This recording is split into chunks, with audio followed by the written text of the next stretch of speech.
vous ne vous rendez pas compte du caractère complètement suicidaire de certains décrets européens.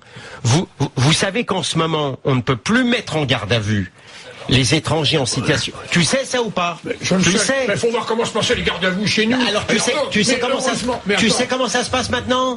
On les remet dans la nature avec leur obligation morale de revenir à se mettre à la disposition des policiers. Alors, on est dans la plus grande des naïvetés. Sur l'obligation de la scolarisation, c'est bien toi qui incite. Moi, il n'y a aucun doute à avoir. La place d'un mineur, la place d'un enfant sur le territoire français, c'est à l'école, au collège ou au lycée. Point barre. Il n'est coupable de rien.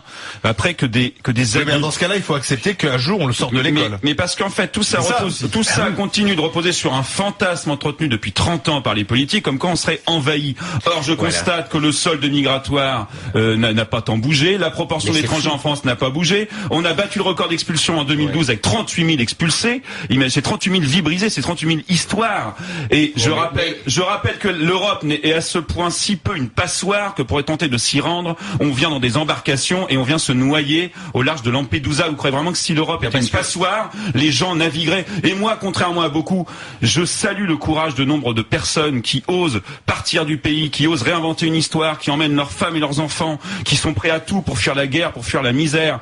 Je n'ai pas la réponse à ces mouvements. Je rappelle aussi que la plupart des mouvements migratoires se font entre pays pauvres. Faut arrêter de se vivre comme tout le temps une citadelle agressée. L'immense majorité des pauvres vont dans d'autres pays pauvres, ils passent d'une frontière à l'autre comme ils peuvent. Donc déjà, sortons du fantasme, regardons précisément les choses. Et bizarrement, c'est ce que fait Manuel Valls. Valls, dans sa circulaire de mars 2013,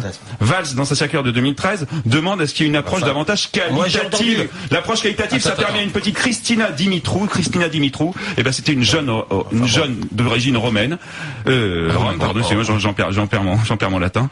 C'était une jeune d'origine rome, et elle a été scolarisée. Au bout de 6 ans, elle a obtenu le titre de meilleure apprentie de France. Donc moi, je vois ça, je vois le potentiel des gens, je vois leur envie de s'intégrer, leur envie de travailler. Alors après, bien sûr, il y a des cas marginaux, il y aura de la délinquance là-dedans, il y aura des voyous, il y aura tout ce que vous voulez, mais pas plus qu'ailleurs. Et j'aimerais une fois de temps en temps qu'on salue aussi le courage des migrants, qu'on les voit pas toujours comme des envahisseurs, mais aussi comme des gens qui font ce qu'ils peuvent pour rester vivants sur Terre, et c'est pas simple. Jacques. Non mais Sylvain, une seule question. Alors soyons clairs, à la limite, on intègre tout le monde. Est-ce que c'est non, mais ça n'a tort. Mais t'as le droit de défendre cette position, hein. Oui, mais philosophiquement, elle se défend.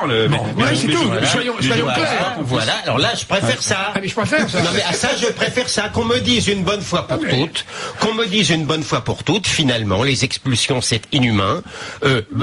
Bravo. Bienvenue à tous les immigrés qui doivent évidemment avoir tous une chance dans notre merveilleux pays, qui a évidemment toutes les capacités économiques et sociales illimitées pour les accueillir.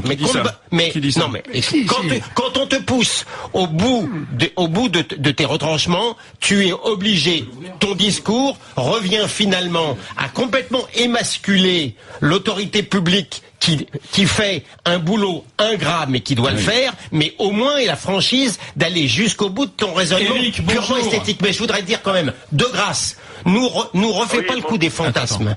Parce que lorsqu'on nous a dit, il y a une vingtaine d'années, on nous a expliqué, vous comprenez, les histoires des étrangers en France, c'est un pur fantasme, ça n'existe pas. Et puis il y a eu un moment N+1 où on nous a plus parlé de fantasme, on a dit de façon trop tard les enfants, trop tard de toute manière, la France, elle est maintenant multiculturelle. Écoutons il faudra Eric, nous expliquer. Eric, bonjour.